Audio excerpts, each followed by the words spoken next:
I've had a lot of careers in my life. I'm 33.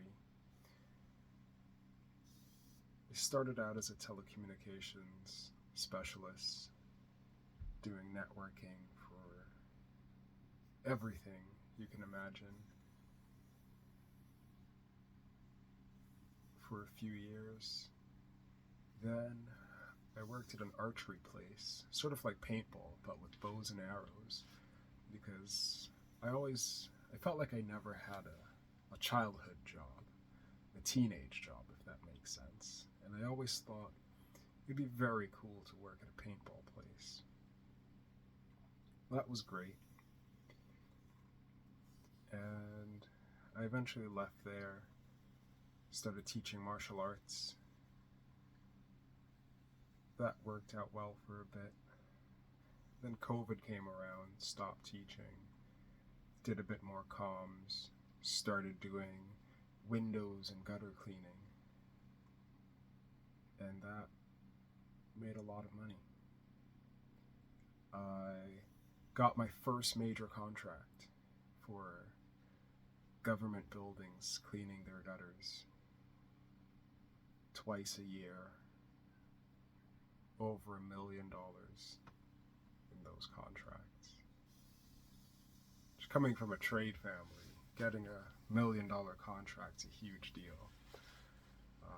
I grew up with the motto of essentially, as soon as we get a contract, it's kumbaya. We all band together and we all make it. But obviously, that's not what happened. Sort of the story of the chicken and the corn, or the hen and the bread. I forgot that story. That slipped through my fingers, and I landed in a very long depression. I hate to admit it. It's not who I thought I would be. I didn't think a blow from business would be enough to derail me and be so crippling, but the network I thought that was backing me failed me, and I had to completely shift from getting a contract and working together to how can I make it on my own? How can I secure this and remove the variables?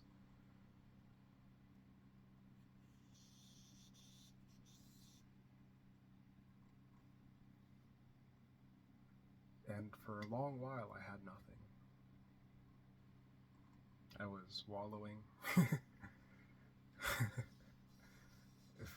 That's just what it was. Had no idea where I was going to live, what I was going to do.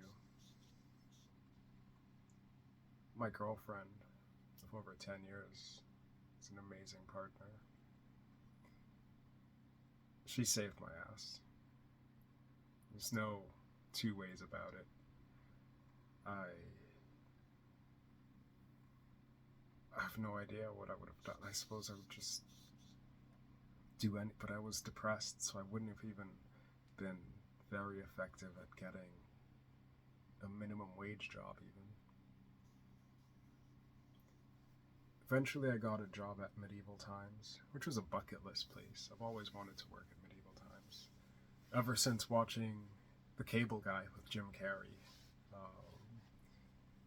So that was really cool. However, we had some differences in our approaches, which I can make another video on later, which led to me leaving Medieval Times.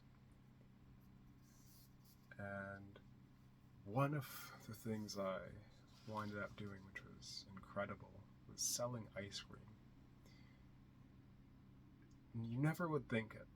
I worked at an ice cream place, and I got paired with an older black gentleman, Harold, who's Ghanaian. He was the first black ice cream truck driver in the GTA in Toronto. and he took me through his old neighborhoods. And seeing, from a business standpoint, seeing a product that people literally swarm you to buy, that you don't have to sell, and they're all buying with the biggest smile on their face, was healing. It didn't matter how depressed I was. Once you see that smile from little children to retired people who do senior homes, everyone has that childlike smile on their face, and everyone's just absolutely happy when they're eating ice cream from a truck. Now, the ice cream was also very profitable. In one night, we're making north of $5,000. And that's just what I counted from my till. There's tricks to the game. You don't do it. It's not the way you think you'd make money with ice cream trucks, but there's a lot of money to be made there.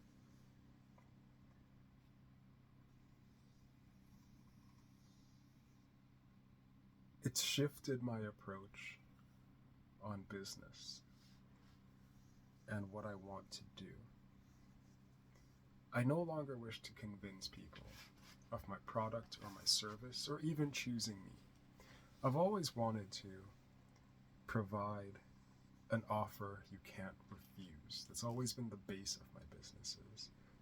Transparent pricing, posters, so everyone knows they get the same price. I'm not telling your neighbor one price and you another.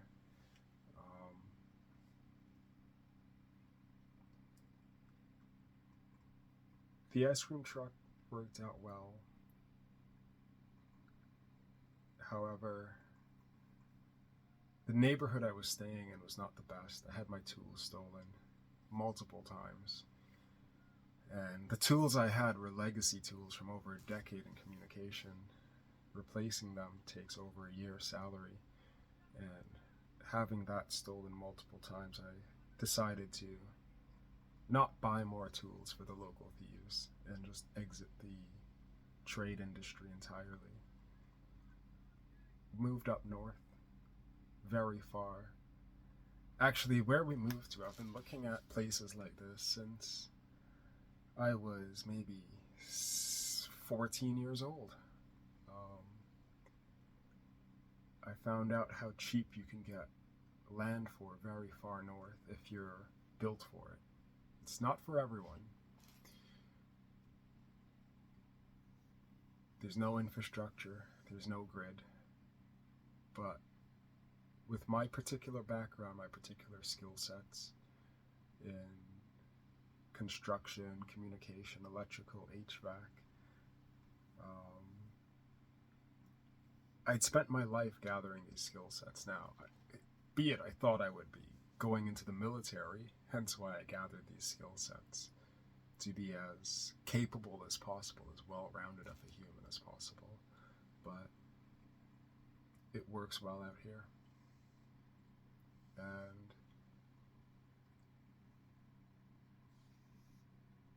we've got a few projects going. The land out here was incredibly cheap. It's $10,000 for an acre. The town near us was selling lots of land for as little as $10 or $1 about a year or 2 years before we came out. It was on the news, and it was an offer that seemed too good to be true. But I think it's an offer for the courageous. Now, I don't want to mitigate the money it took to get out here, because you had to buy the land. It took a lot to transport all the vehicles out here, all the equipment out here. It cost money. But it's not as much as most people think. Truthfully, in less than a year, you can make the money with side hustles or minimum wage jobs. And once you're out here, your cost of living drops. Your property's paid in full, so you have no rent. That's half of most incomes. And now you're allowed to turbocharge your savings or live off of less. Get a part-time job, spend more time enjoying life, doing whatever you do, be it music, basket weaving, sewing. For myself, I found out I love fishing. Never would have guessed it. It seemed like the most boring thing in the world to me, but turns out I love it. I thought I would be doing a lot of martial arts and fitness and stuff like that, but it's still a chore to do fitness, to wake up in the morning and get your workouts in. So it's not as romantic as a lot of people think. We do have spring water, but you gotta get there. You need your truck, your vehicle. I see people move out here who, it's pretty obvious within a couple days whether someone's gonna last and make it out here or if they're gonna fold eventually. You can't come out ill-prepared. Money is a good dynamic solution, but you also need a certain level of grit and reality. If you come out here expecting condo, city conveniences, you won't make it. If you're expecting bushwhacking and clear-cut land, then this is practically a condo to you, and you will be fine. You gotta be healthy. It's not necessarily a young person's game. There are elderly people out here, but they're not novices. A sense of community, play nice with others. There's some people I don't speak to at all. We've had disagreements. I don't hate them, just have nothing to say to them. But there are some people you will need to be nice to some people. This winter, all my vehicles were out of commission, and I have a lot of vehicles. We've got 4 vehicles, and the snow was too much for most, so we had to borrow the neighbor's truck for a bit. When their truck went down, they were able to use our truck, and vice versa.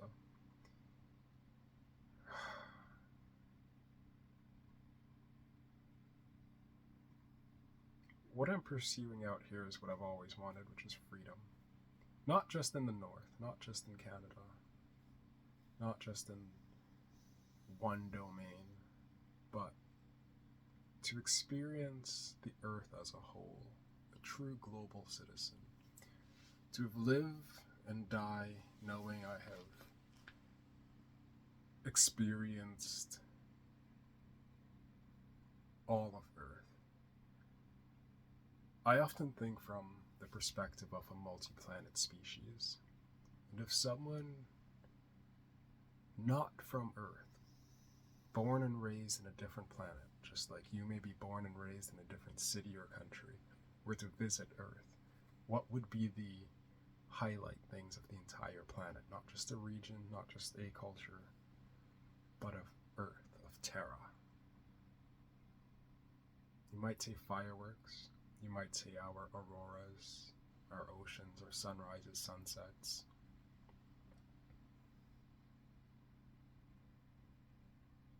But I think there's too much beauty for tribalism. And I am a firm believer one of the greatest ways to break down barriers between cultures is sharing in our food, our good food. We all have questionable foods, but we share in our good food, we share in our music, we share in our comedy. I suppose that's the basis of culture. We share in our culture.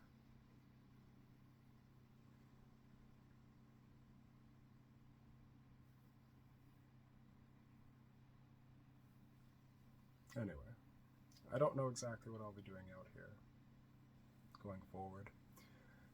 More off-grid stuff, more exciting things. Not sure where my YouTube channel will be going, whether it's most likely going to be a mix of fitness, fun projects, off-grid stuff, somewhere between van life, off-grid life, and martial arts and small projects here and there. Perhaps hunting, fishing. It's just me. Stuff I'm into. If you like me, if you fuck with me, like, subscribe. I appreciate the followers, the subscribers. Right now we're trying to get to simply the base level of subscribers for YouTube, 50 subscribers. If you have any ideas, anything you'd like to see, anything you'd like to find out about up north, anything you want me to do, test, build, let me know. Comment, message me, whatever you gotta do. Help me grow. Help me be better at serving you. What can I do? Anyway, I'm gonna go grab Tiger, bring her in, and call it a night. Good night, guys. Enjoy. And one love. Peace.